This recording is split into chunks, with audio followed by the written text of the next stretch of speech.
Hello everyone, welcome back to a place I've not visited for 25 years. I am super excited to be back at the home of that original rebel, George Washington. That is Mount Vernon, the home of the first president of the United States, the original George W. It is so exciting to be back here. This place is the one place in the world George Washington loved more than any other. These days, the estate is only about 500 acres, but it used to be vastly bigger than that, comprised of numerous farms, and the land was in the Washington family dating all the way back to the 1670s, I believe, all the way back to George Washington's grandfather, then his father, then his older brother Lawrence, before finally becoming George's sole property in 1761.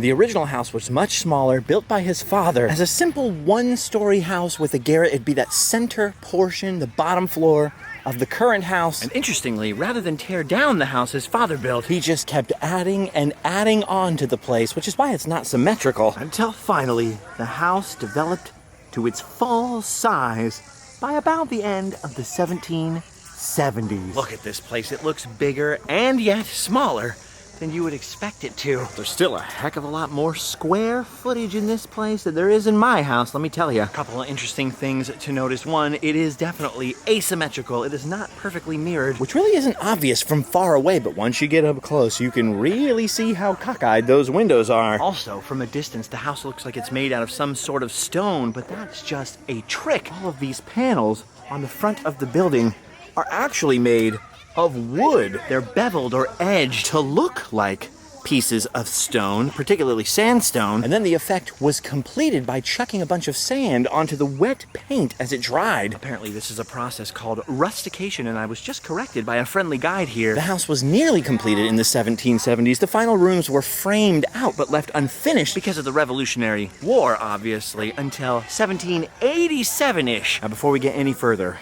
I need to let you know there is one very disappointing fact about Mount Vernon, and that is that there is no video allowed inside. You can tour the house, and in fact, I just did my second time in only 26 years. Pretty good record. Of course, you can imagine I'm always bummed when there's no filming allowed inside of anywhere. But once you get inside, it actually makes perfect sense. The tours are 20 people each. They are packed into the small rooms of Mount Vernon, and there are so many of them on a day like today, even in the middle of the week, that they literally touch end to end, almost like a giant conga line in there. Now, this isn't the ideal day to visit, obviously. There's some rain and clouds and scaffolding that I'm told was just thrown up last night because they're doing quite a lot of restoration work on the house, particularly on the backside facing that grand view of the Potomac River. But there are some places that are just so epic that if you're in the neighborhood and you have a chance like I did, when I woke up this morning, there's just no excuse not to take a visit. And luckily, pictures are allowed on the inside of Mount Vernon, so I will show you what the inside looks like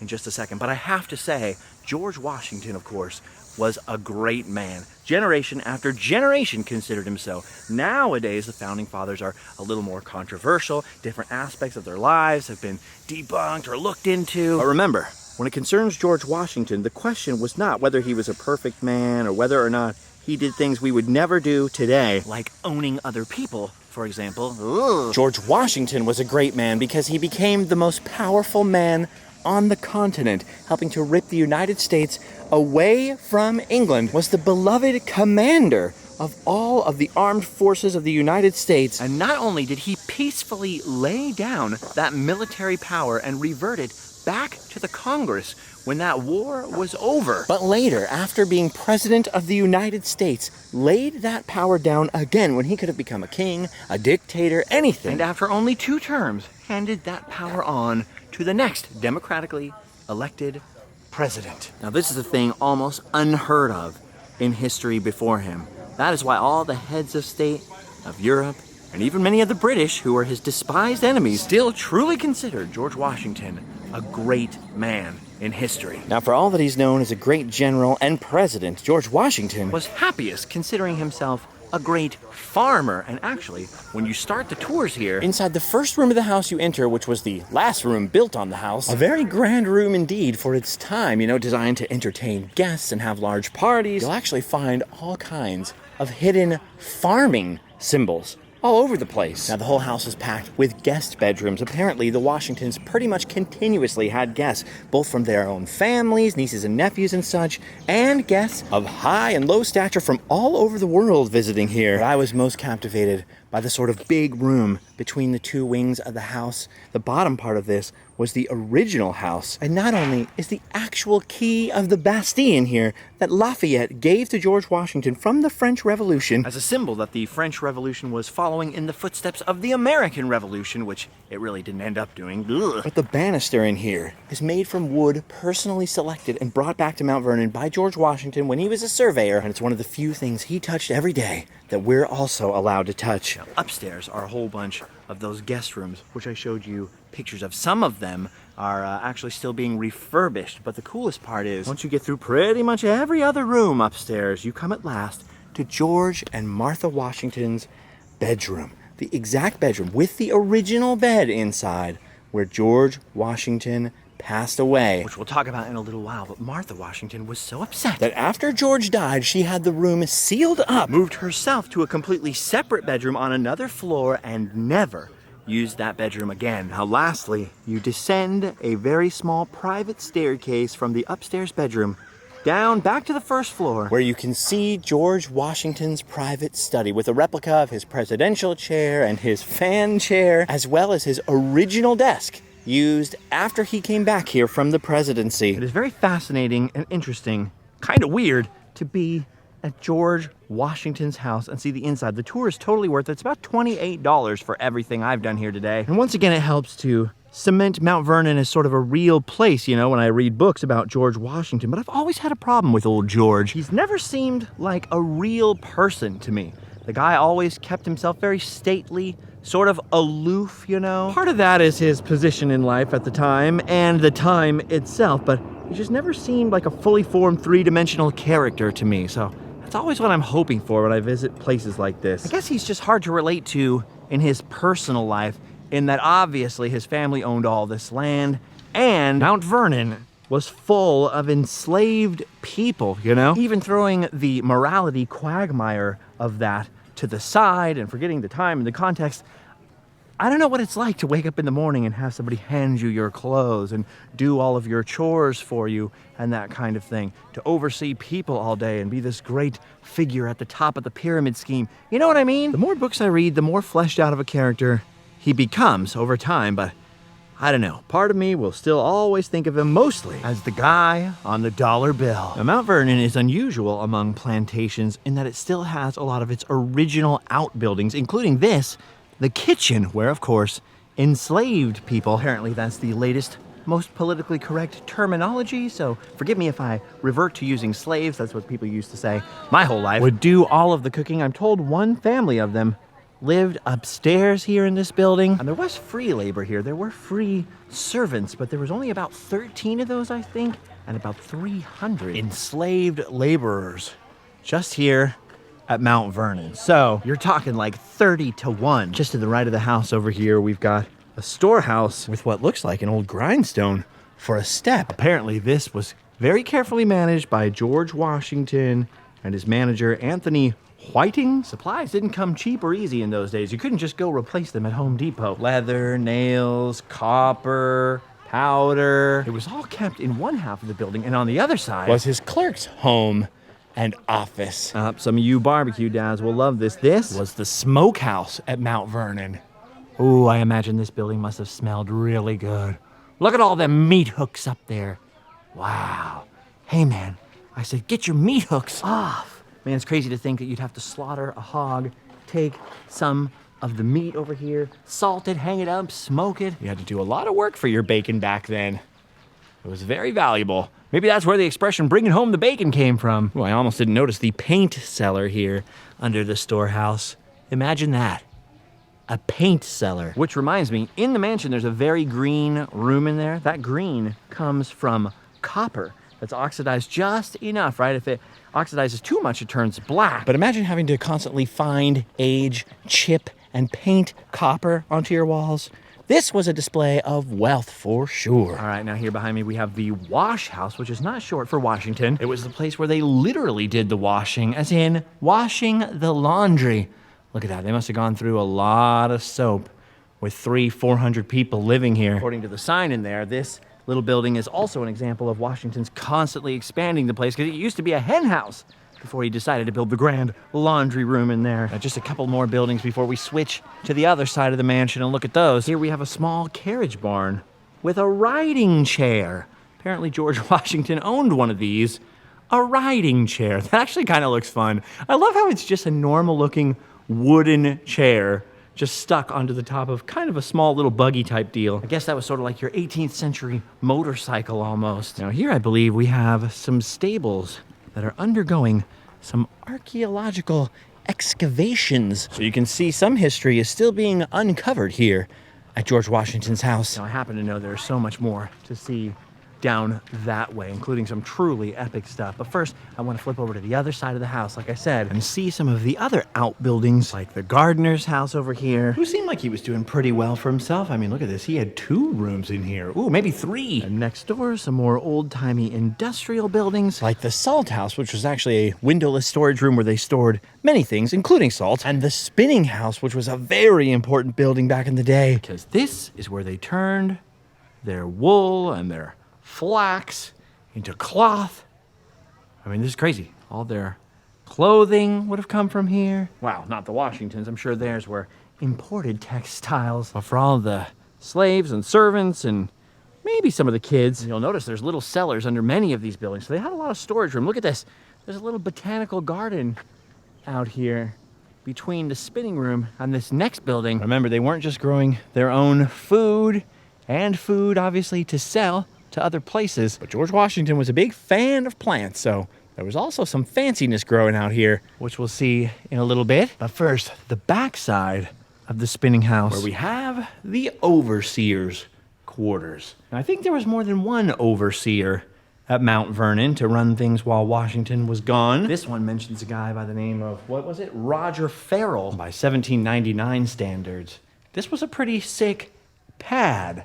And of course, it faces out towards this big building, which is actually a big fat phony. This building was built in the 1920s and just designed to look like the rest here. So this wouldn't even have been here, but this one would, and it was a very important building indeed. As if it wasn't deadly hot enough outside here in the summer, some people had to go to work in this building, the old blacksmith shop. Oh, man, I would not want to be working anywhere near a furnace, especially on a day like today, dude. I've already lost like 20 pounds of just water through sweating. This was some fancy stuff back then, having your own blacksmith shop. Most impressive. It would be like having your own Home Depot and Best Buy in one right there. All the things that you need, you could just have them made there. Well, between that and a carpentry shop. All right, and now we come to the largest and saddest building here. This gigantic brick building, which you would have been able to see from the overseer's quarters if they hadn't built this 1920s relic room. This brick building was the slave quarters. Here through this doorway, we have the men's bunk room. Look at that. Look at all of these bunk beds with straw on them. Straw ticks, they were known, little straw mattresses that you might be lucky enough to cover with a blanket. Remember that this building was partially built using slave labor, like that of Sambo Anderson, who had to live in here as well. Now, these people in here were doing better than most enslaved people in terms of their lifestyle and some of the things that they were allowed to own and clothes that they had and whatnot. Because, of course, these guys were living and working here at the mansion farm right near George Washington himself. But that's still no excuse. I know we should judge people in the context of their own times and realize that this was a ubiquitous thing all around the world, from the Middle East to the Balkans to South America, really crazily. But especially now these days, we find it just so revolting. It is so hard to wrap my head around, you know? Now, as you can see, there were many other farms here on the estate, not just this one, the mansion farm where we're at today. And that is where 2/3 of the slaves lived and worked, was on those other properties. Here, though, are some archaeological remains of some of the food and glassware, some of the pipes and trinkets that these people owned, who lived in the house for families here that was later replaced by the greenhouse, which we're standing behind. In the middle back here, actually, you have the stove room for keeping the greenhouse warm. You'd have to be burning stuff all the time. For the winter, of course. You wouldn't need any stove room today, let me tell you that. And on the far side, on this other wing, you have the women's bunk room. 10 to 15 female slaves would have lived in here, sometimes with their children. And I don't know, it's hard to look at this stuff. Cool thing is that nowadays we're recognizing them and sharing some of their names, the ones that we know about, on some of the tablets and the informational tablets in here. But it's definitely not easy to look at or fun to look at or think about it. And that's why you have to have a nuanced approach when you come to history. You have to understand the great things people did and the terrible things that they were involved with are both part of the story. You can't really separate one from the other. Bad deeds don't undo good deeds often, but neither do good deeds really excuse the bad ones. Every single human is flawed, but I think some flaws, as one author put it once, are just much more offensive to heaven, as it were. And look at this beautiful garden out here in front of the greenhouse, which I believe, if I just overheard correctly, was designed by George Washington himself. It's wild how beautiful this all is, and that the Washingtons and maybe their guests would be out here enjoying this beauty just feet away from where male and female slaves were living on bunks in those little rooms. Now, I understand that relatively speaking, it was a lot better to be living here in those rooms than it was to be in the Caribbean or in Brazil, or definitely better than a deep South plantation in later generations, mostly in the next century. But still, man, it's a hard thing. I live in California where we didn't really have that. So it's one thing for me to know my history from the books and to do a lot of thinking and reading about it, which I have done. It's another thing to confront it in real life, in person. I guess you just have to sort of find a mental balance for it at an early age if you live out here surrounded by places like this. But for me, it's definitely different. Definitely outside of my normal experience. I mean, don't get me wrong. I've read a lot of books on the subject, a lot, in fact, and I sort of have a good 30,000 foot perspective on the history of it all and how it was extinguished. But being born and raised in Southern California, we don't often have to go and confront that on the ground. 25 years ago I did on an 8th grade field trip. We went to lots of different places talking about slavery, talking about the Civil War and the colonial period and stuff like that.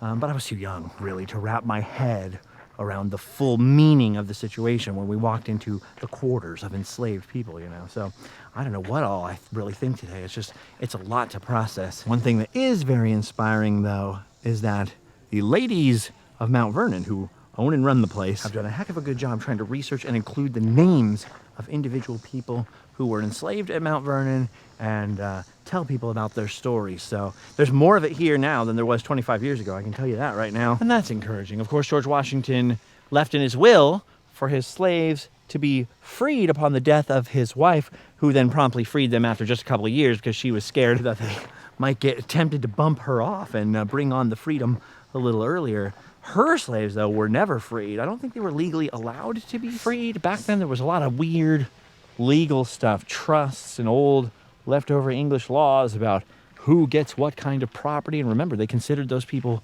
property back then, which is just horrible. But that's a bigger and heavier subject than I'm able to tackle today as I'm just walking around the grounds, of course. Plus, at the moment, it's very politically charged, and I don't do politics on the show. We don't do politics, sex, or religion on Random Land. We try to stay away from that and look at the bright side of things, and so we're going to leave that for now, but there's plenty of information online if you're interested in the subject, and I'm sure there are authors and historians and people who have delved very deep into that, which is worth doing, and I highly recommend it. For the moment, though, let's look at this.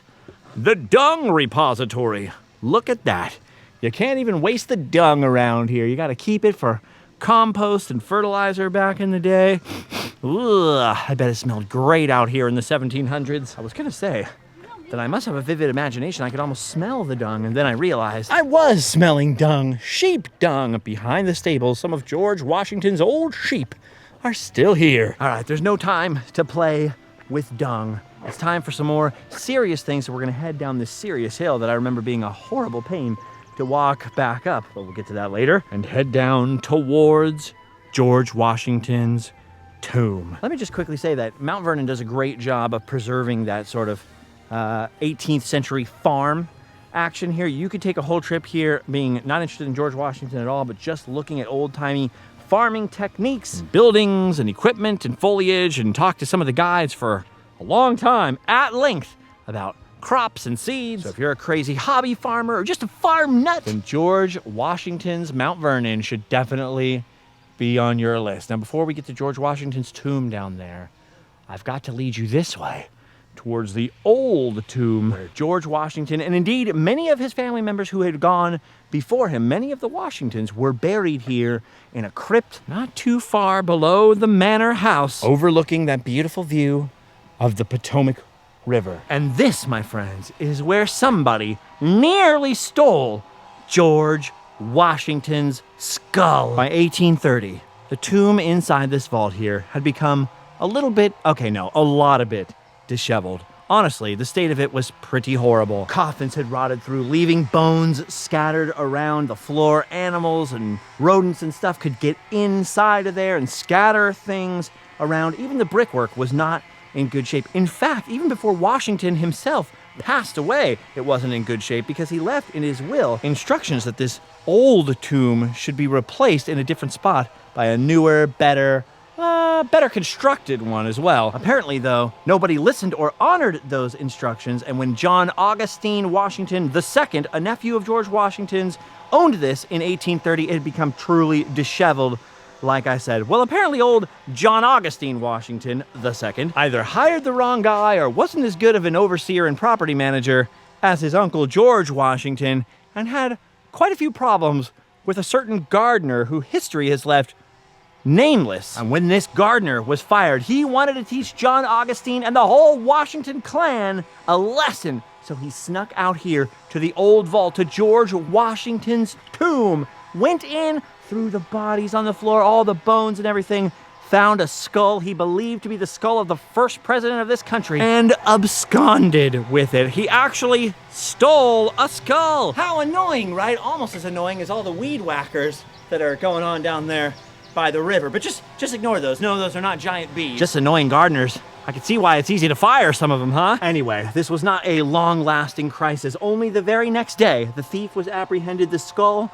was returned to the old tomb in here, and it turns out it wasn't even George Washington's skull. I believe it was the skull of the in-laws of one of his relatives, something like that. Luckily, some far-sighted person had encased George Washington and Martha Washington's coffins with lead, and so those lead parts didn't rot through, meaning their bones weren't scattered in amongst the rest and were, for the moment, saved. But of course, this caused a huge national uproar. Once again, there was a huge debate between the Washington, D.C. people who wanted to put George Washington in his unfinished tomb underneath the Capitol that the country built for him. Then there were the people in the South who were like, no, he has to stay at Mount Vernon. He's a Virginian, by God. There was obviously genuine concern that a copycat might repeat the crime, which is why it's good that the gardener's name is lost to history. You know, they didn't make him famous and encourage imitators. And eventually, the Washington and Custis families settled the debate by following old George Washington's instructions in the first place and constructing a new tomb on the property where George, Martha, and all their relatives lie now today peacefully. Extra peacefully now that those gardeners have stopped. Of course, they stop right when we're walking away. Now, this is a solemn place, a place for reverence. And even though I don't like the flaws of the man any more than the next guy, I do have a great reverence and respect and love for this country and, of course, its founding fathers and the great deeds that they did, right? We can appreciate the great deeds without necessarily honoring all the bad deeds. And it does feel strange to be out here at the grave of our first president, George Washington.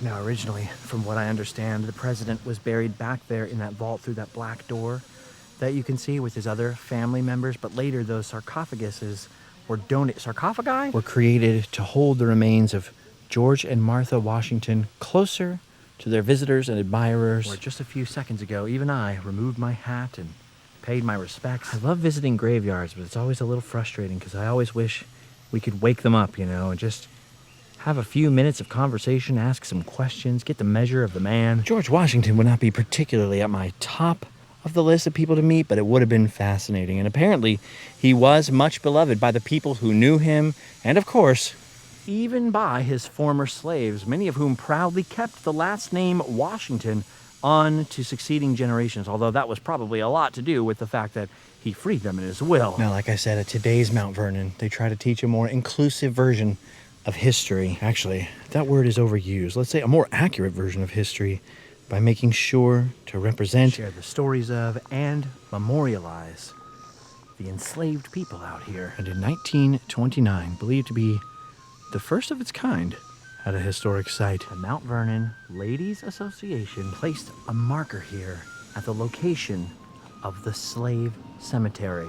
Later, in 1983, a new memorial was placed here, where an unknown number of unmarked graves dot the landscape here, some of which archaeology has sort of roughly uncovered, and you can see small painted stones marking the heads of the graves. It's kind of interesting because you have people out here explaining what the new memorial, built in 1983, means. There are ceremonies down here. They lay a wreath just like they do up at General Washington's grave for the slaves down here. I believe the new 1983 memorial was designed by students from Howard University. Another interesting thing about this cemetery is they believe that West Ford was buried here, along with William Lee, George Washington's personal servant during the Revolutionary War, who was freed actually directly by George Washington's will and provided with money for the rest of his life. But he chose to be buried here at Mount Vernon. Now, speaking of death and dying, you remember that map of all the different farms on George Washington's plantation. I mean, the whole place was, and even the tiny fragment that remains is, absolutely vast. And George Washington was such an enthusiastic farmer that he personally oversaw all of those different farms and different pieces of his operation, riding to and from various parts of the estate on horseback in all kinds of weather, from the very, very warm, like today out here on the Potomac River, to the very, very cold out in the open air on horseback in the snow and the sleet and the rain. And ultimately, in December of 1799, that's what did George Washington in. He was riding out around, doing his rounds in the rain, getting his clothes all wet. And when he got back up to the house, rather than keeping his dinner guests waiting for him, he decided to eat dinner in his wet clothes, went to bed that night, got up with a sore throat, but did his rounds again. And then later that sore throat got out of control. And although they applied a salve of, among other things, dried beetles, and bled him and put molasses and vinegar and butter in him, basically gave him the finest that medical science had to offer, in 1799, George Washington knew he was dying. According to witnesses, his last words were, "I'm just going. Have me decently buried, and do not let my body be put into the vault less than 3 days after I am dead. Do you understand me? 'Tis well." It was a relatively quick ending for the first president of the United States of something that almost undoubtedly would have been cured quickly by antibiotics in our own day. But the part of the story I can never help smiling at is how he asked him not to put his body into the vault for at least 3 days, because George Washington, like many other people from his time, was terrified of being accidentally buried alive, which is a pretty gruesome thought. Anyway, as you can see, we're down on a lower part of the plantation now. There's the old 16-sided barn designed by George Washington for threshing. There are fields here.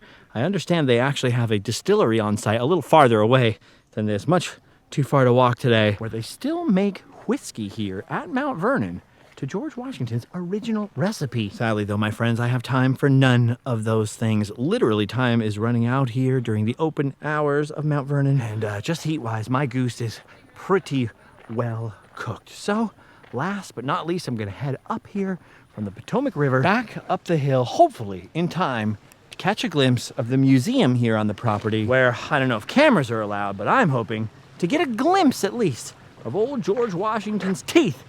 See if they're really made out of wood. The steepest, hottest, dumbest hill ever. Historic dumbest hill ever. You wouldn't believe how much water I drank today.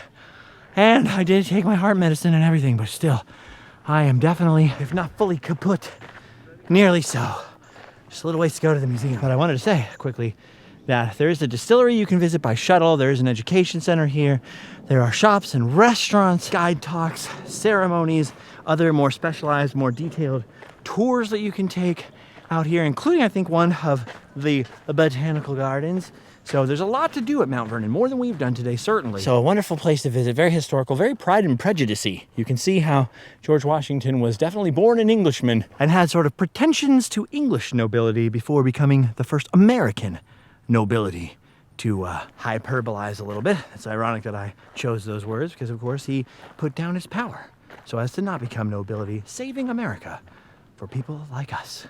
So I hope one day to be returning to Mount Vernon, but maybe not when it's so hot. Oh, thank God for air conditioning. Holy moly. Wow, this museum is incredible. And like I said, I don't have time anymore to go through the whole thing. It'll be closing relatively soon, but from what I've seen, these exhibits, they are amazing. Look at this. This is some of Martha Washington's actual jewelry, and peppered in and around and amongst the wild and really cool detailed exhibits here are all kinds of replicas of things George Washington owned and had, and oftentimes some of the actual authentic artifacts themselves, like his spectacles. Oh, that's right. Those, according to his family, are a pair of his glasses. Okay, now we have him giving up power. This says he could have been king, but instead he gave up his power to return to Mount Vernon. I'm guessing it was in those later years the chompers started to go bad. I'm not trying to be silly on purpose. I genuinely want to see his teeth. I thought they had a pair here. Oh my gosh, you guys, I think I found them. Oh, no way, and they're in a little tube all by themselves, all Jurassic Park, all very important looking. Oh my gosh, that's so funny. Or maybe it's not that funny. I mean, after all, I'm into George Washington, and this is the one thing I want to see. It's just I'm used to being a weirdo. I thought I'd be the only one. Behold, George Washington's dentures. This says he was already wearing full dentures by the time he was president. And as you can see here, the frame for them is made out of some sort of metal. Pewter? Lead, maybe? And I hate to tell you this, but the teeth aren't wood. They're even weirder. They're made of human cadaver teeth, cow teeth, and elephant ivory. So George Washington didn't have a mouth full of wooden teeth. He had a mouth full of dead people, and possibly, I'm assuming, dead cows' teeth. Ugh. I also just learned something equally as interesting about George Washington's teeth. Apparently they are a very popular photo op for people to get behind the glass and line up his chompers with their mouths. But I mean, who would do that? How silly. Nobody normal would do that. Sort of a fun pic. All right, gang. I returned to Mount Vernon after 25 years. I hope it won't be that long until I get to return to old Virginia again and come back to visit our first president once more. Hey, I actually found the spot where he was inaugurated in New York. I forgot about that. And now that I've gotten a peek at this huge, this incredibly beautiful museum here, I've seen the house, I've seen the grave, I've even seen the teeth of George Washington, the first president. I've done my duty. It's time for me to hotel and sleep well. Unfortunately, my hotel is going to be very far away. It's time for me to turn to the west and begin heading back across the continent, and I gotta make a good chunk of headway in this first dash. So we're leaving Virginia. I'm gonna catch up with you guys in another state. I don't know which one yet, but that's part of the fun of this show, right? The randomness. Make sure to check out all the links below in the description, the online store, the Facebook, the Patreon, the Instagram. You'll have done your duty too. Now, you can go home and sleep well.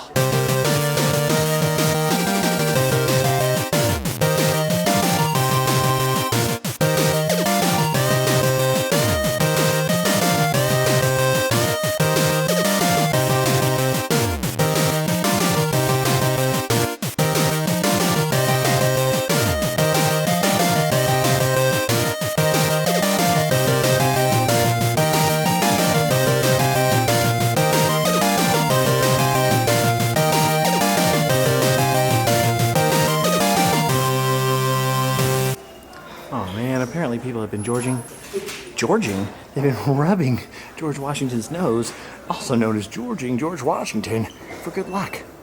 Who would do that? Just kidding, I need all the luck I can get.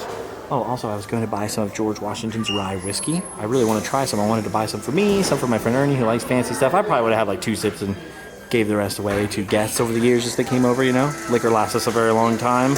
Let's put it that way. And it's $188 per bottle. And up! Dude, no wonder George Washington was so rich. That's some pricey hooch. On second thought, I've been thinking about it on the walk away from the grounds. Maybe it's better not to have any of that whiskey, because they didn't say what took out old George's original teeth. Oh. And now, on to some more serious stuff. Again, much more serious dung.